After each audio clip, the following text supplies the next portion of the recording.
It can be lonely at the top. We all know what it's like to lead and own a business and wanting to scale, but finding yourself at a glass ceiling. That is where the power of collaboration and connection comes in. Hi, I'm Natasha Milani. I'm an expert at helping businesses and business owners harness the power of collaboration to connect, scale and grow. I am passionate about collaboration. I believe that no one executes alone and we all do better when we do it together. Welcome to this Power of Collaboration podcast. It's wonderful to have you here. I hope you get the inspiration and information you need to harness the power of collaboration to break through your glass ceilings. Today we're talking to Martin Palmer, Managing Director of Palmer Hospitality Group. Welcome, Martin. Thank you, Natasha. It's so lovely to have you join us today. Can you just share with the listeners, Martin, about what you do? Well, Palmer Hospitality is it's a pretty diverse hospitality company, as the name suggests. It owns and operates a series of hospitality venues. It manages and administers hospitality venues on behalf of third parties, and it also invests in other hospitality type businesses that it doesn't majority own or administer. Based in South Australia, how many venues are we talking about here? Well, if you throw all of that in, without actually counting them all, exactly, it's somewhere between, let's say it's 18. 18. And for those who live in Adelaide, South Australia, or even those visiting Adelaide, South Australia, 2KW has got a beautiful view overlooking the city, one of your venues on King William Street. Sure. And in a lot of ways, I guess 2KW is the flagship of the channel of the business, I suppose. And we're very proud of 2KW when you consider that we created that out of nothing, actually. We built it from scratch, put a whole new floor on that building, and then built the bar and restaurant on top of that. So, yeah, I'm actually very proud of that. And we're into our 7th year of operation now, and I think it's still very, very strong. And as you should be proud, and my friends and family, we all have spent lots of money up there because we enjoy it so much. So congratulations on that. Just share with us a little bit now about your background. How did you fall into hospitality? Where did it all start? Well, it was an industry that my family had been involved in. So I grew up around it to some degree without ever really being overly involved in it.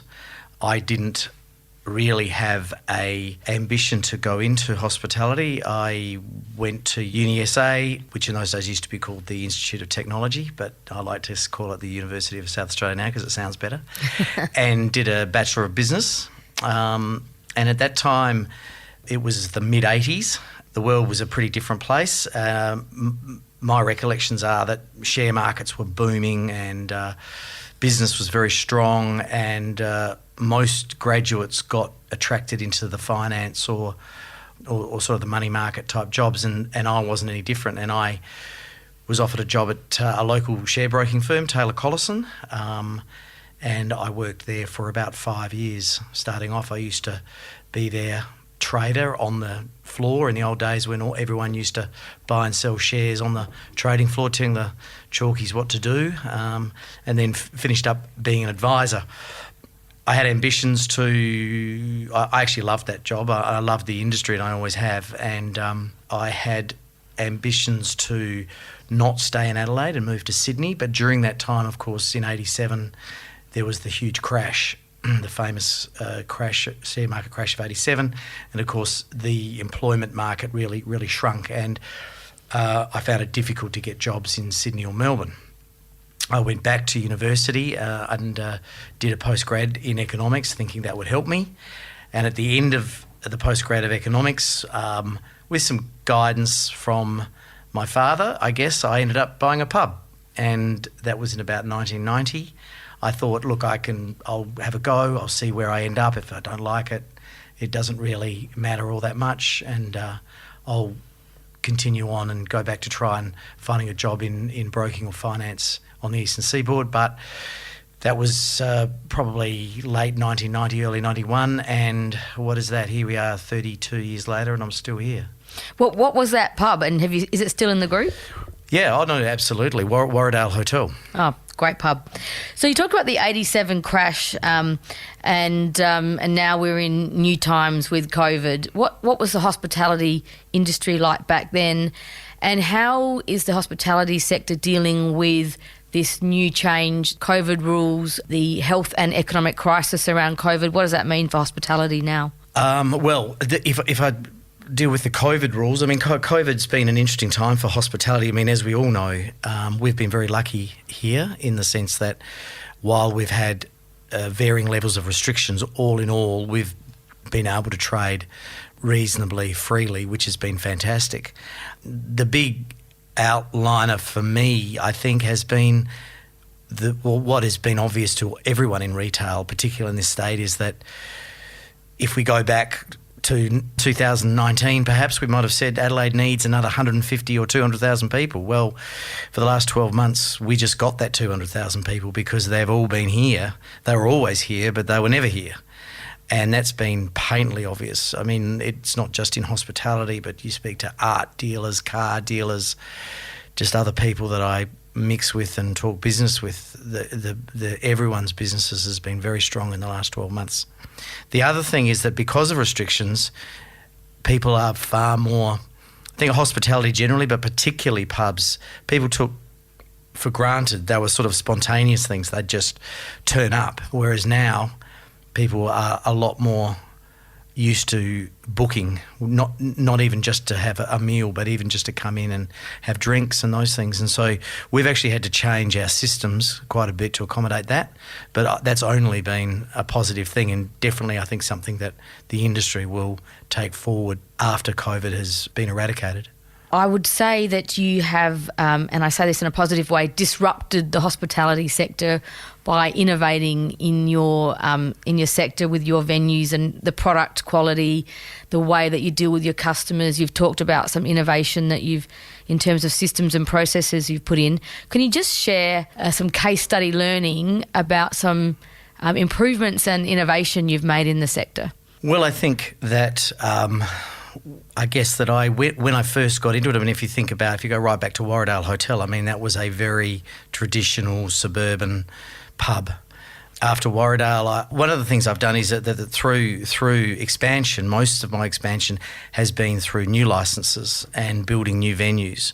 And that's not that, over the past sort of 30 years, that hasn't really been all that common in this market, that really there haven't been a lot of new licenses, not of significant ones. So the first one that I did after I'd been at Warradale for a while was New York Bar and Grill, which, again, we built from scratch in the old Westfield Marion.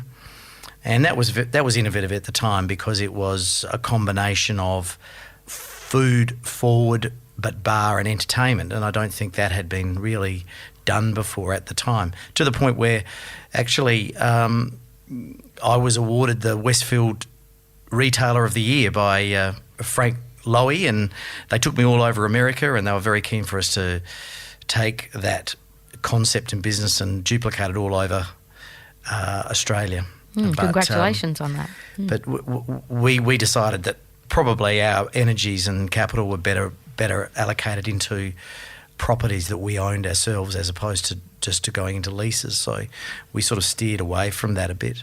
But I guess from if you talk about innovation, I mean, again, Highway I think was quite innovative. So again, when I bought that property in 2004, I like to think that we took it again from a suburban pub and created an urban venue again through a different offer, a much smarter, a much more design forward type venue, food forward, and with a strong emphasis on entertainment as well. Now, New York Bar and Grill nearly didn't happen, Martin, did it?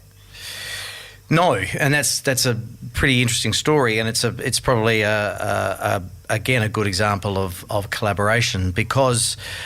When we lodged the application for a new liquor licence, in those days the liquor licences were allowed to have gaming.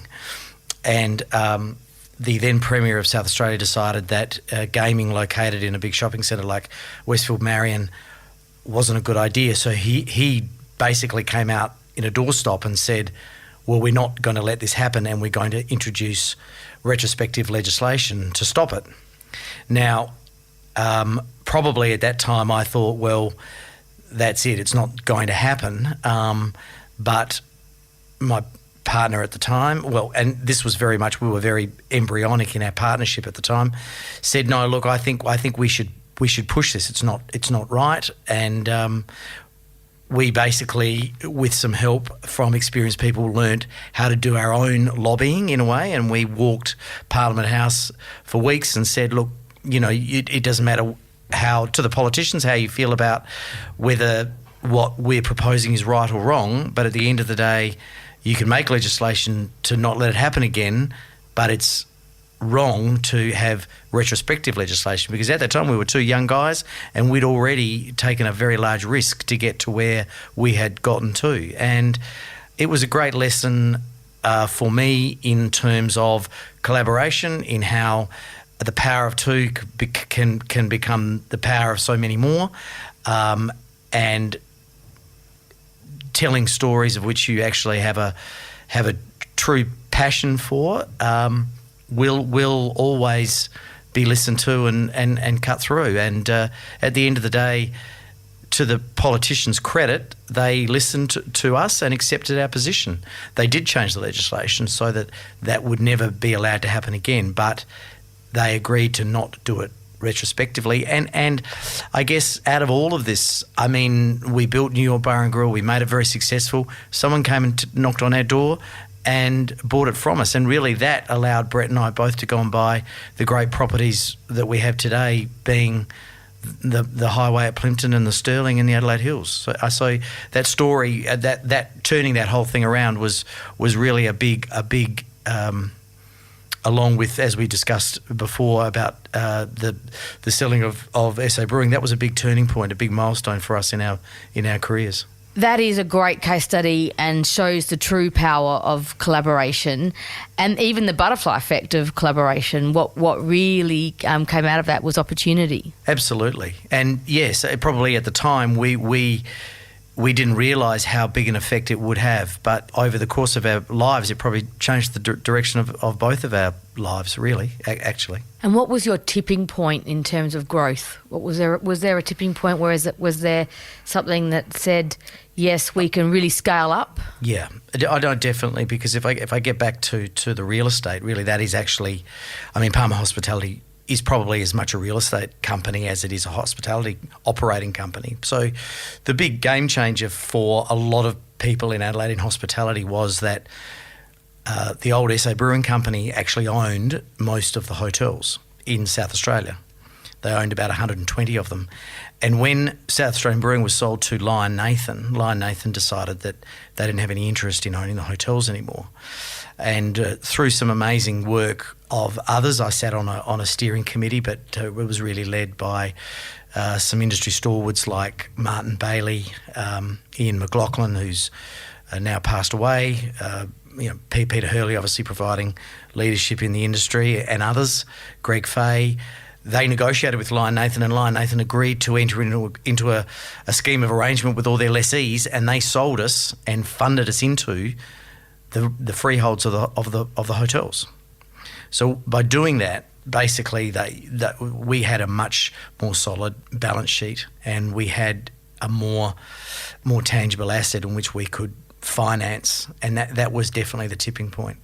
And that created opportunities for a lot of families in South Australia, including myself. Indeed. And this podcast is focused on the power of collaboration. So almost there's an industry, there's family businesses, there's industry leaders all collaborating to make the most of that opportunity. Massively.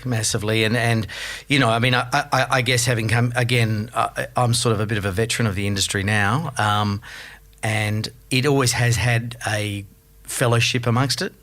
I mean, that comes all the way through to the way the AHA in South Australia is operated, but this was beyond that, well beyond that. And it was a massive collaboration, actually, when you think that you had on one side the vendor, Lion Nathan, and they agreed to enter into over 100 individual joint ventures, but all bound together as well to make this whole deal happen. It was an amazing business deal, and it was absolutely a collaboration.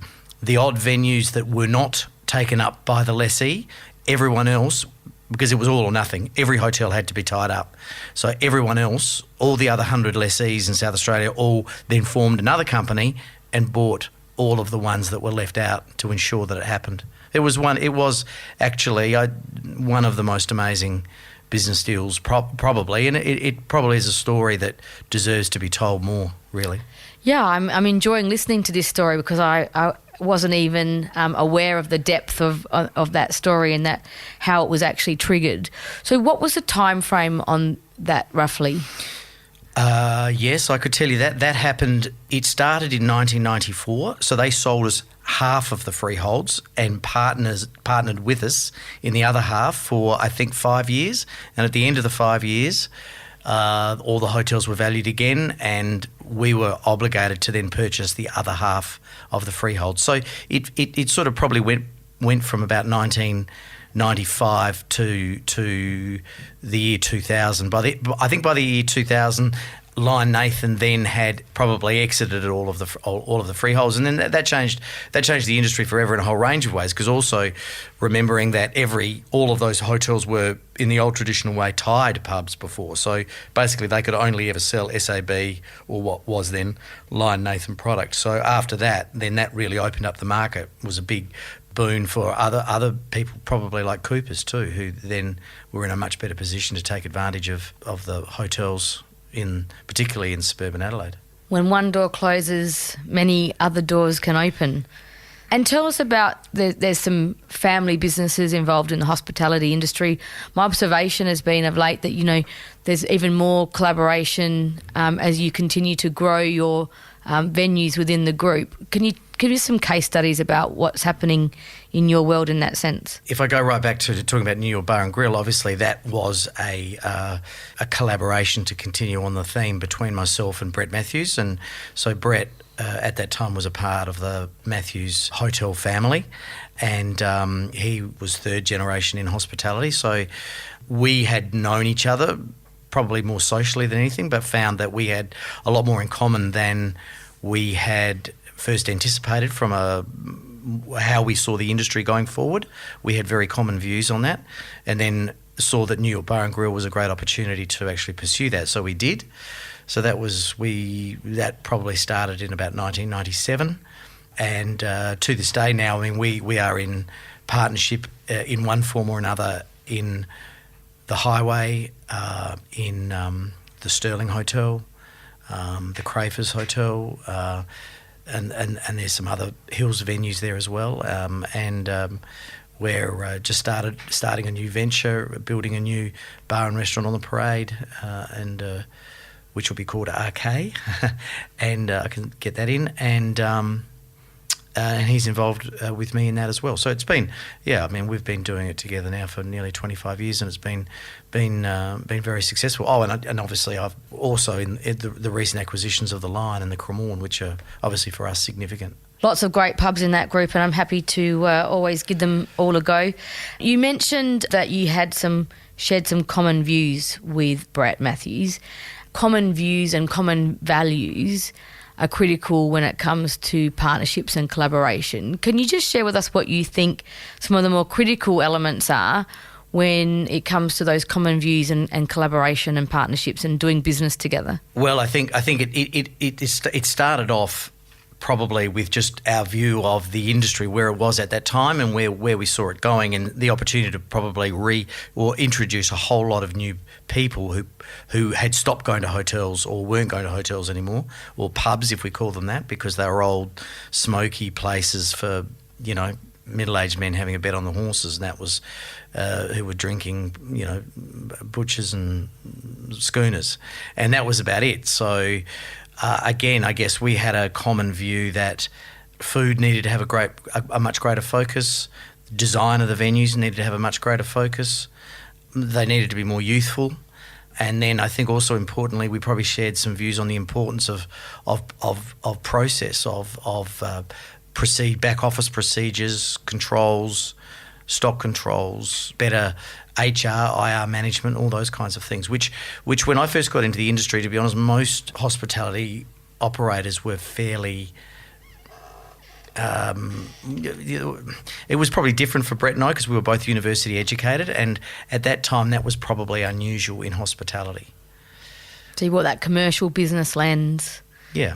What do you see potentially as some of the challenges when it comes to collaboration? Well, I think again, I think that having shared views and philosophies is very important, as we've discussed. I think in my business relationships with Brett, it's always been we've both known exactly what our roles were in that collaboration, and I think that has been very beneficial to our relationship. I mean, collaborations, partnerships, you see them break up all the time.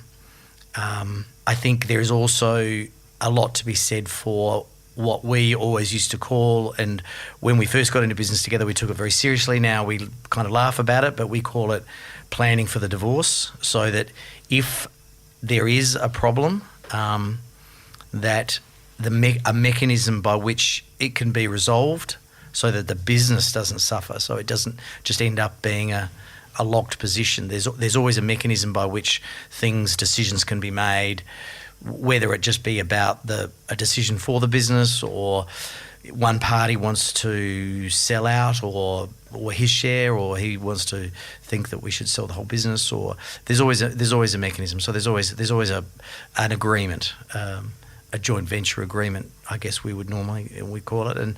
And to be honest, I don't think in 25 years we've ever had to refer to one of them, but they are there, and I think that also helps get everyone to the point where they understand where their roles are and what their authority, how far their authority extends. And I think, and it's not always the same. The role that he might play at one venue is not the role that he plays in another, and that applies for me too.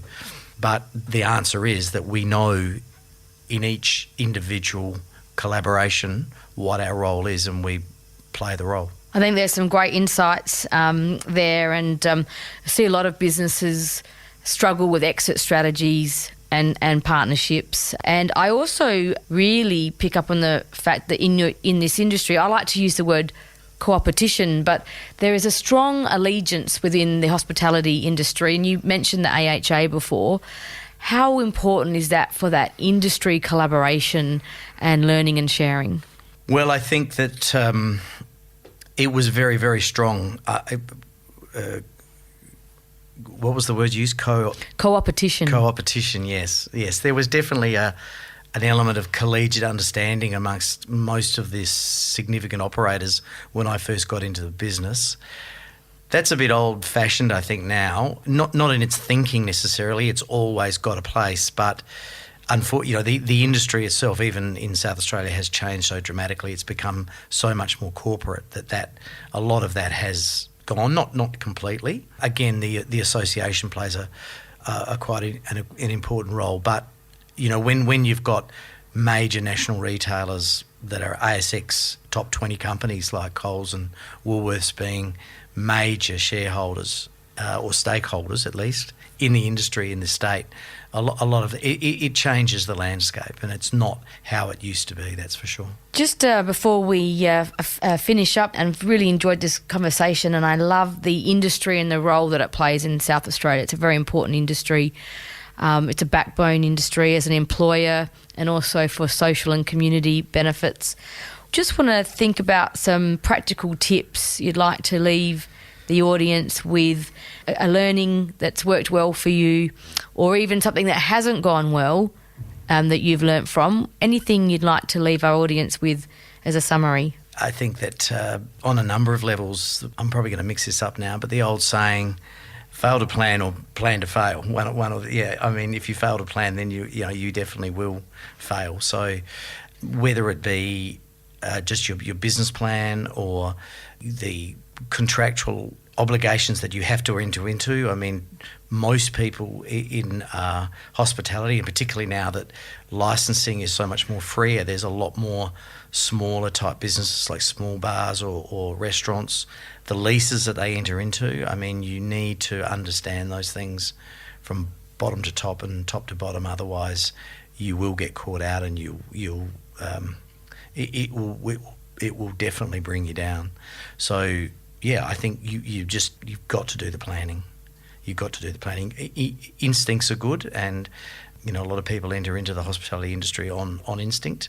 They think here's an opportunity, and often that's right. But if you don't actually do the detail around the instinct, you will fail. And also, you've scaled, and I guess that scaling of a business gives you opportunity in terms of economies of scale. Am I correct in saying that scalability has advantages to it? Oh, definitely. I mean, again, when I first got into hospitality, every little hospitality venue was its own little village in every sense. Now all of the venues that Palmer Hospitality run have a head office. So our whole accounting, administrative, HR function, marketing function is all centrally located. Philosophically, we do think that each business is very much an individual, that it has its own kind of heartbeat, if you like. So you need to recognise that. It's not a matter of homogenising the offers and those things, but in terms of procedure, systems, definitely, and that makes for a more professional organisation. It also means that it provides the employees with far more support, and it also provides the opportunity for much more professional careers in hospitality now than there ever used to be, which is fantastic too. And one final question, how do you transfer culture? And you talked about the nuances of culture in different venues, but how do you transfer culture throughout your organisation? And in particular, given that you have got different venues with different identities, how do you get that shared culture throughout your business? I guess traditionally, it probably started off, I tried to lead from the front. I guess that I believed ultimately that these businesses were a reflection of me to some degree, and so I took that very personally and instilled the values and the way I wanted to see the offers made particularly to the senior people, and I think that had great success, and we've kind of been able to export that philosophy. I've been lucky, I've probably had a core of 8 or 10 what I like to call the kind of the inner sanctum, who kind of the torch bearers of those things. But as we get bigger, that is getting more difficult.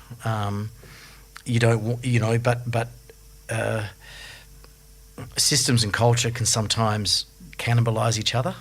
And so you need to ensure that as you get bigger, you have strong systems, but they don't overtake the culture. And so we are definitely having some growing pains in that regard, and I'm very acutely aware of that, and probably, to be honest, grappling with how I deal with that at the moment. Not that I think I think Palmer Hospitality itself, as an employer, and without ever having really promoted, I think it has an element of strength in brand, which is a reflection, I think, of culture, and I'm very aware of that, and am working very hard to ensure that we can maintain that going forward. I want to congratulate you on building a very successful business and group of hospitality venues. It's kind of good to hear in a way you've got some growing pains, because from the outside it looks like everything's very smooth sailing, but as we know, everyone's got challenges to deal with. And but I do commend you for the work that you've done that contributes to economic livelihood of our state. So thank you. Thanks for joining us today, Martin. Thank you, Natasha. It's been a pleasure and far more enjoyable than I thought it was going to be. That is good news. It took a bit of convincing to get you into the studio. At SA Leaders, we are all about collaboration and community. If you're curious to know more about how we help businesses and leaders just like you scale and grow beyond their glass ceilings, then visit our website at www.saleaders.com.au. And please don't forget to subscribe, share this podcast with your network, and write a review if you really enjoyed it. This has been an Audiosity production. I'm Natasha Milani, and I look forward to chatting with you next time. Happy connecting, and see you soon.